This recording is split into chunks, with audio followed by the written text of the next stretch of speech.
It was raining that morning. Not the kind of soft, nostalgic drizzle you'd find in a movie, but cold, harsh sheets of water that slapped against the windshield as I parked in front of Whitlow and Granger law offices. I sat in the car for a moment, watching the wipers struggle to keep up, my fingers clenched tightly around the steering wheel. I hadn't expected the day to feel like this, like a funeral inside a courtroom. But that's exactly what it was. The death of Evelyn Whittaker, my mother-in-law, had hit me harder than I could admit. Even though she'd been sick for a while, even though the calls had become less frequent toward the end, some foolish part of me believed she'd still be here when I needed her most. She wasn't my mother by blood, but in many ways, she had been more of a mother to me than my own ever was. The official letter had come just 2 days after her passing, summoning me to the reading of her will. I wasn't sure why I was included. I had no expectations. Evelyn was generous, yes, but this wasn't about money. I came because I owed it to her and because part of me needed closure. I stepped out into the storm, my heels clicking across the wet sidewalk, the black dress I wore clinging uncomfortably to my skin. The building loomed ahead, gray stone and glass reflecting the gloom of the sky. But just as I reached the stairs leading up to the firm, I froze. He was there. Miles. My husband. He stood under the awning, dry and polished in his tailored navy suit, his tie the same shade of arrogance he always wore like armor. But he wasn't alone. Standing beside him, smiling with that painted, perfect mouth, was Tessa Clay, 10 years younger than me and proud of it. Her makeup was flawless despite the rain, and in her arms, she held a bundled newborn, cradled like a trophy. My stomach twisted. I had suspected. Of course I had the late-night calls, the sudden business trips, the scent of someone else's perfume clinging to his collar. But knowing is different from seeing. And seeing them together, whole, complete, felt like being hit square in the chest with a blunt object. Miles saw me. He didn't flinch.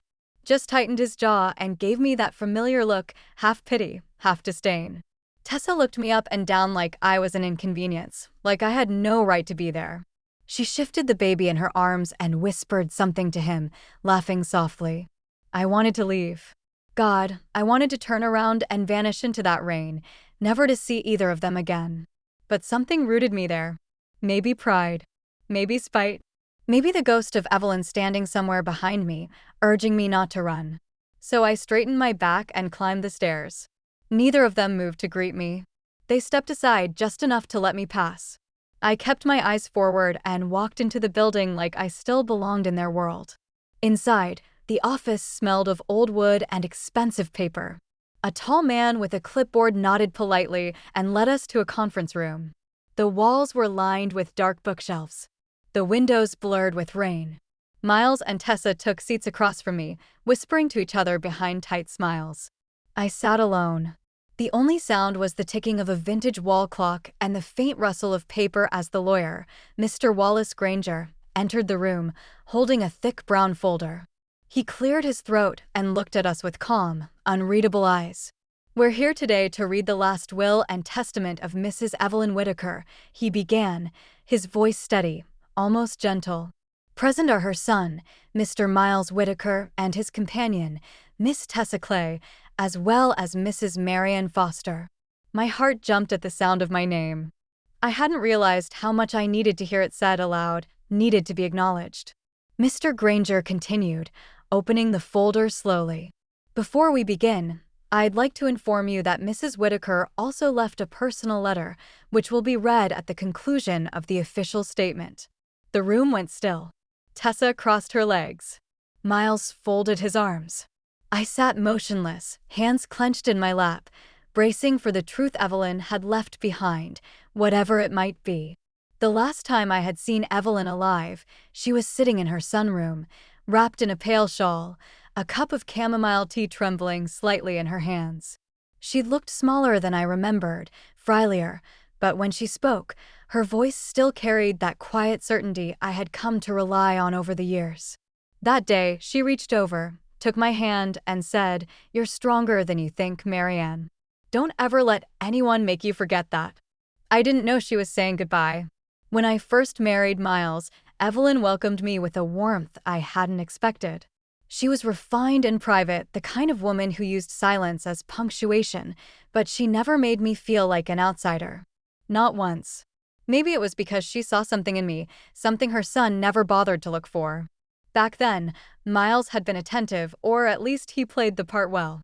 We were the polished couple at every gala, the smiling faces in every holiday card. But behind closed doors, I was invisible. My ideas were cute, my concerns dramatic. And when I started asking questions about his late nights and phone calls from clients, he stopped even pretending to care. Tessa Clay wasn't a surprise. Women like her rarely are. Bright lipstick, louder laugh, always touching his arm like she owned it. I had seen them together once, accidentally, at a charity event Evelyn was hosting. They didn't see me. I stood behind a floral arrangement, frozen, watching her lean in and whisper something that made him smile in a way he hadn't smiled at me in years. I didn't confront him. Not then. I went home, reheated leftovers, folded laundry. I stayed quiet because that's what I had been taught to do. But Evelyn saw. She always saw. After that event, she invited me over more often. She never said Miles's name, never asked about my marriage, but she'd watch me with those steady eyes as if she were waiting for me to break and silently willing me not to. So when she died, part of me did too. I felt unmoored, like the one person who truly saw me was gone. Which is why I walked into that law office expecting nothing. No property, no favor, no recognition. Just the last trace of her voice in a room filled with people who had erased me long ago. And now here I was sitting across from my husband and his mistress, his new family, while Evelyn's lawyer flipped through pages that would soon shatter their carefully curated delusion. They thought I would fade. Miles hadn't spoken a word since we entered the room, but he didn't need to. His silence was deliberate, dismissive. His posture screamed control. And yet the veins on his hands told a different story, twitching every time Mr. Granger turned a page. Tessa was less subtle. She shifted constantly, eyes darting toward the manila folder like it was a time bomb. She bounced the baby in her lap, though he was fast asleep, more for effect than comfort. Every once in a while, she'd glance at me and smirk, like she had already won. They had rehearsed this moment. I could tell. In their minds, Evelyn had left everything to her only son, the heir, the name-bearer, the perfect reflection of legacy. And I would be offered a polite condolence, maybe a modest check, and a note thanking me for my support. But I hadn't come for money. I had come for the truth. Mr. Granger cleared his throat again and began reading aloud, the legal language that somehow always sounds sterile, even when it carries the weight of a lifetime. I, Evelyn Whitaker, being of sound mind and full capacity, do hereby declare this to be my final will and testament. The inventory began, each asset more shocking than the last. A fully paid home in the historic district of Savannah. A lakefront cottage near Blue Ridge. 2 investment accounts. Stocks. Heirloom jewelry. Even a vintage Steinway piano that once belonged to her grandmother. Tessa leaned forward, lips parted slightly. Then came the pause. That long, deliberate pause that made the room hold its breath. All aforementioned assets, Mr. Granger continued, are bequeathed to Mrs. Marianne Foster. The sound of paper shifting. The creak of Miles's chair. Silence. I blinked. My ears rang. I thought maybe I had misheard, but no. There it was, printed clearly on the page, now being turned slowly in the lawyer's hand. My name. Again. Tessa's mouth fell open. Miles looked like someone had just slapped him across the face. They thought I would disappear. They were wrong. For a moment, no one spoke. The words hung in the air like the final notes of a symphony, impossible to ignore, impossible to follow. I felt my heart thudding inside my chest. Not with joy, not even with shock, but with disbelief. Evelyn had left everything to me. Miles shifted beside Tessa, his hands gripping the armrests so tightly I could see the whites of his knuckles. He let out a short, humorless laugh, a sound that didn't belong in that room, among the polished mahogany and quiet reverence. There must be some mistake, he said, voice sharp. That's not possible. Mr. Granger didn't even look up from the document. There is no mistake, Mr. Whitaker. This will was finalized 6 weeks before your mother's passing. It is legally binding and properly notarized. Tessa turned toward Miles, eyes wide with alarm. You said she adored you. You said she was going to put everything in your name. Miles said nothing. She turned back to the lawyer, her voice rising now, brittle and panicked. This is absurd. That woman, she jabbed a perfectly manicured finger in my direction, was barely in her life. Evelyn didn't mean this. She must have been confused. Sick. Mr. Granger looked at her then, calm and steady. Mrs. Whitaker was of sound mind and full capacity when this document was signed. You are free to contest it in court, though I must inform you that the chances of overturning a notarized will of this nature are, frankly, negligible. The silence that followed was heavier than anything I'd felt before. Not just in the room, but inside me. It wasn't triumph. It wasn't vindication. It was grief. And something older than that. Something like justice. Mr. Granger continued, should Mrs. Foster choose to decline the inheritance, all assets shall be transferred to the Children's Oncology Relief Foundation, as per Mrs. Whitaker's secondary clause. I sat frozen. I hadn't even considered that. Decline it? No. I didn't need Evelyn's money. But this wasn't about money. It never was. This was about what she believed in. What she saw in me. What she chose to protect. I nodded once. I accept. The simple words were enough to reignite the room. Miles stood abruptly, knocking back his chair. You manipulative little. He stopped himself, eyes darting to Mr. Granger, who remained entirely unfazed. My mother would never have done this, Miles spat. She loved me. I looked at him, then really looked at the man who used to share my bed, who once held my hand in church, who smiled for Christmas cards and whispered promises into my hair, all while building a life with someone else behind my back. She loved who you used to be, I said quietly. Tessa scoffed. Oh please. Evelyn was old. She was probably tricked into this. Tell them, Miles. Tell them this is fraud. Miles didn't answer.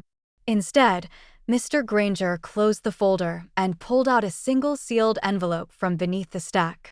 His fingers lingered on it for a moment longer than necessary. Mrs. Whitaker also left a personal letter to accompany the will. She requested that I read it aloud. He opened the envelope slowly, unfolding the letter with a kind of reverence that made my throat tighten. His voice changed when he read softer, like even he felt the weight of the words he was about to speak. To my dearest Marianne. My breath caught. If you are hearing this, then I have left this world and you are seated in a room I imagined many times. I want to begin by thanking you for everything. For your kindness. For your patience. For the way you cared for me, even when others forgot. You were never just my daughter-in-law. You were, to me, a daughter. Tears sprang to my eyes, but I didn't let them fall. I know about Miles. And the betrayal. I know how you kept silent when you could have screamed. I know how you held your dignity when others offered none. I'm sorry I didn't say it to your face. But I saw it all. And I never stopped being proud of you. I looked down at my hands. They weren't shaking. Not anymore. I couldn't leave this world without setting things right. I didn't do this to punish Miles. I did it to protect you, because you deserve the chance to begin again on your own terms. Mr. Granger's voice faltered for the first time. He cleared his throat and continued. Miles, I am disappointed. You've made choices that I cannot condone. You betrayed the woman who stood by you through everything. I hope one day you'll understand why I couldn't leave you my legacy. I hope you'll learn that some things in life, like trust, like honor, matter more than names on a deed. The room was silent when he finished. Tessa's face was blank. Miles's eyes were glossy, but he blinked quickly and turned his head away. I sat still, the echo of Evelyn's words circling through me like a wind I didn't know I'd needed. She saw me. Even at the end, she still saw me. I don't know how long I sat there after Mr. Granger finished reading. The room felt suspended in time. It wasn't just the words Evelyn had left behind. It was the silence that followed them. That kind of silence only comes when truth has landed clean and irrevocable, leaving nothing more to say. Miles didn't look at me. He stared at the wall behind Mr. Granger, unmoving, like if he held still long enough, the moment would pass. Tessa, on the other hand, was already unraveling. Her expression shifted from disbelief to anger to something darker. Panic. "This is insane," she snapped, her voice brittle. She knew about us and still gave everything to her? What kind of mother does that? I turned to her slowly. A mother who knew exactly who her son had become. That stopped her. Mr. Granger remained composed, though his fingers lightly tapped the envelope he had just returned to the folder.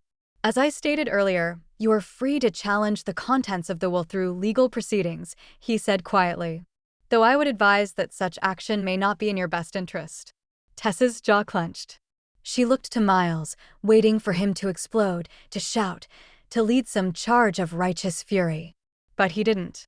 He just sat there, shoulders hunched, mouth slightly parted like he was still trying to process the fact that his mother, the woman he thought he controlled, had chosen me instead. And maybe that's what broke him. Not the money, not the properties, but the fact that she had seen him and rejected what she saw. Tessa stood abruptly, cradling the baby tighter than necessary. "This is humiliating," she hissed. "You said she would leave everything to you. You said we'd be fine. You lied." She turned on her heel and made for the door, her heels clicking like gunshots against the hardwood floor. Before leaving, she paused and looked back. "You're not the man I thought you were, Miles. You're just another broken promise." And then she was gone. Miles didn't follow. He didn't speak. He just stared at the closed door as if it had taken his last remaining breath with it. I don't know what made me look at him then. Maybe habit. Maybe pity. He had once been my husband. I had once loved him. And in that moment, as he sat there alone, shoulders curled inward like a child who had lost his way, I felt something stir. Not forgiveness. Not yet. But a shift. A quiet acknowledgement that the man sitting across from me wasn't just cruel. He was crumbling. He turned to me slowly, and for the first time since I walked into that room, our eyes met. "Marianne," he whispered. I waited. He stood up, and for a moment, I thought he might try to leave too. But instead, he walked toward me, stopping just a few feet away. His voice was rough when he finally spoke. "Please, just talk to me." I said nothing. "I know I don't deserve anything from you," he continued, almost choking on the words. "But I need you to understand. I never meant for it to end this way. I didn't think she would do this." "You mean choose me?" I asked. He nodded, ashamed. Yes, there it was. The truth he had never said out loud. That all this time, deep down, he had counted on Evelyn to stay loyal to him, to the bloodline, to the image. And now, with that illusion shattered, he had nothing left to cling to. "You betrayed me, Miles," I said. "You betrayed our vows. Our home. And now you're shocked that someone finally held you accountable." He didn't argue. His shoulders dropped. "I was stupid." "No," I said. "You were selfish." He reached out then, not to touch, but as if to steady himself on the air between us. "Please. I don't have anyone. Tessa's gone. The baby, everything's falling apart. I don't even have a place to stay. Can we just talk?" I looked at him. Really looked. At the man who once stood beside me in front of family and friends, vowing to cherish me. And now he stood here, desperate, unraveling, clinging to the same woman he had once made feel invisible. I stood up slowly. "No," I said softly. "You don't get to ask for anything from me. Not after everything." He opened his mouth to speak, but I walked past him toward the door. I didn't look back. Let him sit there, surrounded by polished furniture and fading pride, with the ghost of his mother's disappointment still ringing in his ears. Let him feel what it's like to be truly left behind. I didn't look back when I left that room. Not at Miles. Not at Mr. Granger. I stepped into the hallway like someone stepping out of a fog. Like I'd just been handed the final chapter of a book I didn't even know I was reading. Everything felt quieter. Or maybe I was just quieter inside. Outside, the rain had stopped. The sky hadn't cleared, not completely, but there was a stillness in the air, as if something had passed. Some kind of storm that hadn't touched just the city. But me too. I walked to my car without noticing the weight of my shoes or the damp hem of my dress. My body moved. But my mind was somewhere between grief and revelation. Evelyn had seen me. She had seen everything and still loved me. She had chosen me, not out of pity, not out of obligation, but because I mattered to her. And now I had a choice. For years, my life had been built around Miles, his routines, his ambitions, his cold, conditional affection. I molded myself to fit his needs, made myself smaller, quieter, easier to love. I stayed in the background so he could shine. And when he stepped out of the spotlight to hold someone else's hand, I stayed anyway. But now I didn't have to. A week later, the legal documents arrived in a thick envelope. I spent a full afternoon reading every word, every clause, every signature Evelyn had left behind like breadcrumbs on a path I was finally ready to walk. Then I packed. Not everything, just what mattered. I didn't want the house in Savannah. I didn't want the furniture, or the art, or the clothes I had once worn to events I never belonged to. I sold the main property, donated half the proceeds to the foundation Evelyn had named. The rest I kept not out of spite, not for revenge, but because for the first time in my life, I could. With Mr. Granger's help, I found a small town in Vermont, Maple Bridge. Quiet, green, the kind of place where people still wave from their porches, and the coffee shop knows your name. Evelyn had grown up near there, before the wealth and the society dinners. It felt fitting, somehow, to return to where her roots once were. There was an old storefront on Main Street, a place that used to be a bookstore but had stood empty for years. Its windows were dusty, the wooden sign half-faded. But I saw it, and something lit up in me. I didn't know why, not yet. Just that I had to be there. I bought it outright. Named it the Hearth. A place for warmth. For gathering. For starting over. I spent months renovating, not with contractors and designers, but with my own two hands, and a few local helpers who slowly became friends. We stripped the floors, painted the walls a soft honey, brought in wooden tables and mismatched chairs. A local carpenter built the front counter from reclaimed barnwood. Everything was touched by someone real, someone kind. No pretense. I started baking again. It had been years. Evelyn's apple pie recipe came out first, flaky crust, cinnamon-heavy filling, brushed with egg wash, just the way she liked. I tested it 3 times before I got it right. And when I did, I cried. Not because of the pie, but because she would have been proud. The grand opening wasn't grand at all. No banner. No event. I simply placed a little sign in the window that said open and unlocked the door. The first customers were 2 elderly women who lived down the street. They sat by the front window, shared a slice of pie and a pot of Earl Grey, and told me about their late husbands. They left smiling. The next day, they brought friends. Little by little, the hearth began to fill. Young mothers with strollers. College kids with laptops. Retired couples reading books in silence. The smell of baked apples and warm bread crept down the block, pulling people in. And me. I began to breathe again. There was no big moment. No dramatic revelation. Just peace. For the first time in years, I was building something of my own. Not for someone else. Not to prove my worth. But because I wanted to. Because I could. Sometimes, when I wiped the counters or lit the morning candles, I thought of Miles. Not often. Just enough to remember what I had escaped. And when I did, I didn't feel anger anymore. Just distance. He belonged to another life, another version of me I had already buried.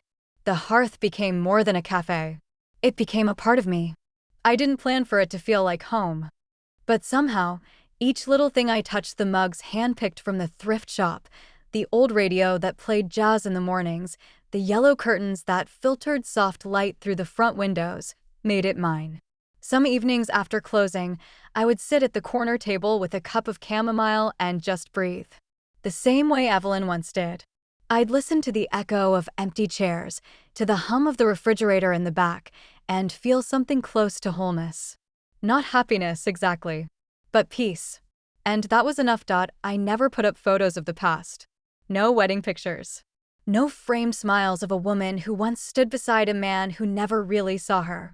Instead, I filled the walls with pressed flowers, handwritten quotes from favorite novels, and old postcards I found in the drawers of the abandoned bookstore.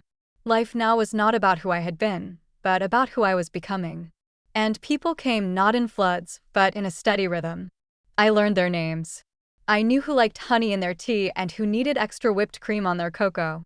A high schooler named Elise came in after track practice and did her homework in the same seat by the fireplace. An older man named George brought his dog Daisy and sipped black coffee while she napped at his feet. A young woman once came in crying, mascara running down her cheeks. I handed her a slice of pie without asking any questions. No one knew about my past. Not the truth of it. Not the lawyer's office, not the betrayal, not the will. To them, I was just Marianne, the woman who made great scones and remembered birthdays. And that felt like freedom. But peace, I learned, doesn't mean the past stays away forever. It was a Thursday morning when I saw him. I was wiping down the front windows like I always did. There was something soothing about the rhythm of the cloth against glass. Then I glanced up and froze. There he was, standing across the street. Miles. He looked older, not in the gray hair and wrinkles way, but in the way people do when life has chewed them up and spat them back out. His clothes were wrinkled, his shoes muddy. There was no Tessa, no baby in his arms, no arrogance in his posture.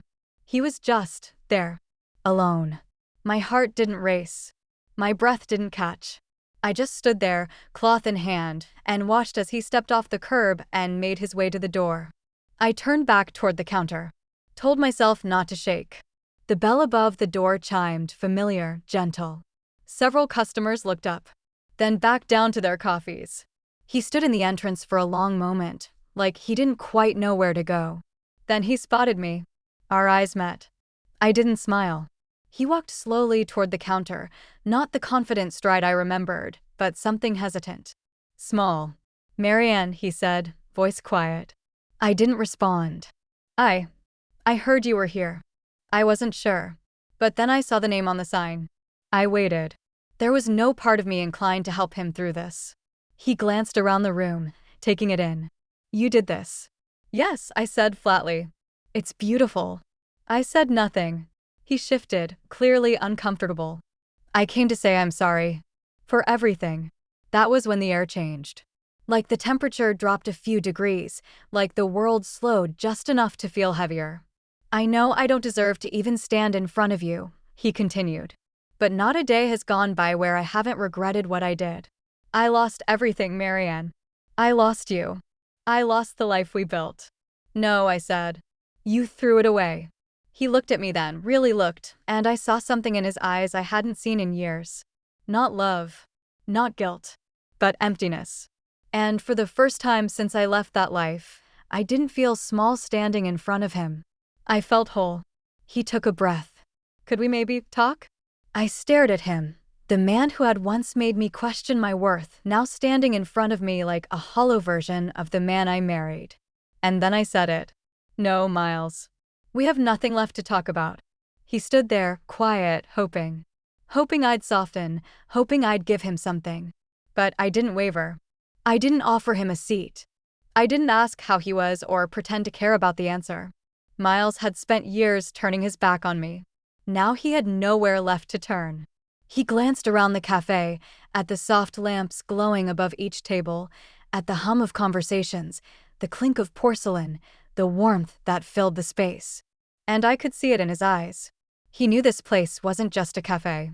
It was mine. It was everything I had built from the rubble he left behind. He started, then faltered. I just wanted to see you. To say I was sorry.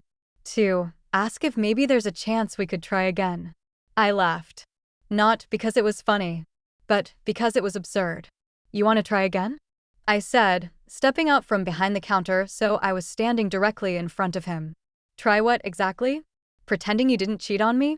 That you didn't build an entire life with someone else while I was folding your laundry and heating up leftovers you never came home to eat. His face flushed, but I didn't stop. You didn't just betray me, Miles. You erased me. You took everything we had, everything I gave you, and tossed it aside like it meant nothing. And now that she's gone, now that the money's gone, now you're here. Hoping what? That I'm still standing in the same place you left me. His voice cracked. I know I don't deserve it. I don't have anyone. I don't have anything. I thought maybe, if I could just see you, if I could explain. You don't get to explain, I said, cutting him off. Not anymore. He took a step forward. Please, Marianne. I'm not asking for everything. I don't know where to go. I looked at him. Really looked. At the sagging lines of his face. The regret in his posture. The hollowness in his voice. He wasn't the man I had loved. He wasn't even the man who had hurt me. He was what was left after both of them were gone. And I felt nothing. No hatred. No pity. No longing. Just clarity. You don't belong here, I said quietly. Not in this cafe. Not in this town. Not in this version of my life. He blinked as if the words struck deeper than he expected. I'm happy, Miles, I continued. Truly. And not because of the money. Not because of the house. Not even because of Evelyn. I'm happy because I rebuilt myself from what you tried to break. I found peace without you. I found purpose. And I will never, ever let you take that from me again. He stood frozen. People were watching now, quietly, discreetly, pretending not to listen. But I knew they heard. I didn't care. I didn't lower my voice. I walked toward the door and opened it wide. The bell above rang out sharp and final. You need to go, I said. And don't come back. He hesitated, eyes darting to mine, searching for some crack in my voice, some old version of the woman who would have begged him to stay. But she was gone. He stepped out slowly, shoulders hunched, as if the sunlight itself weighed too much. I let the door fall shut behind him. The bell chimed one last time. Then silence. Inside, everything returned to its rhythm. The customers resumed their conversations. Someone laughed. Someone stirred a cup of tea. And me? I went back behind the counter, picked up a towel, and wiped down the space where he had stood, not because I needed to, but because I could. That night, I locked up the hearth and turned off the lights. I stood in the doorway for a moment, looking out at the quiet street, the same way Evelyn once looked out at me from her sunroom. Except this time, I wasn't saying goodbye. I was choosing myself. The next morning, I woke before the sun. The sky outside was still a muted gray, the kind that comes just before dawn but holds the promise of light. I walked through the quiet of the hearth, barefoot on warm wood floors, brushing my fingers along the tops of chairs, straightening a salt shaker here, a folded napkin there. Everything was still. Everything was mine. I turned on the kitchen light and began the morning prep like always, measuring flour, slicing apples, whisking batter, while the old jazz station hummed softly through the speakers. There was something almost sacred about those hours before customers, before voices. Just me, the scent of cinnamon, and the steady rhythm of choosing my own life. Every now and then, I'd catch a glimpse of myself in the reflection of the glass, hair tied up, apron smudged with flour, eyes clearer than they'd been in years, and I'd hardly recognize the woman staring back. But I liked her. She was steady. She was kind. And she had learned how to stop waiting for someone else to give her permission to live. I used to think healing would look like revenge. Like standing tall in a courtroom while Miles begged for a second chance. Like headlines and gasps and some grand declaration of who was right and who was wrong. But it wasn't like that at all. Healing came slowly. In the quiet kindness of strangers who became friends. In the sound of the bell above the cafe door each morning. In the worn recipe cards with Evelyn's notes still scribbled in the margins. In the laughter of customers and the silent tears of women who didn't need me to say a word, only to pour the tea and stay close. And sometimes, in the stillness of closing hours, I'd sit by the window and think of her. Evelyn. Her voice still lived in this place. In every slice of pie. In every cup of chamomile. In the way I ran this cafe, with more heart than polish, more grace than pride. She gave me more than an inheritance. She gave me a mirror. And in that mirror, I didn't just find myself. I found the courage to begin again. I never heard from Miles after that day. He didn't write, didn't call, didn't show up again. And I was glad. Not because I hated him, I didn't. Hate takes energy I no longer have to spare. What I felt for him now was something simpler and more powerful: closure. One afternoon, a little girl drew me a picture while her mom sipped coffee at the corner table. It was crayon on napkin, two stick figures under a rainbow, standing in front of what was clearly the hearth. The girl handed it to me with a shy smile and said, "This place feels safe." I kept that napkin, framed it, hung it near the door, just above the coat hooks. Not because it was perfect, but because it was true. Years ago, I walked into a law office expecting to be forgotten. I left it with a future. Not one I had planned. Not one I had even dared to hope for. But a future that belonged only to me. And now, each time I unlock the front door and flip the sign to open, I know exactly who I am. I am not a victim. I am not what was left behind. I am not the woman who was once married to Miles Whitaker. I am Marion Foster. And this is my home.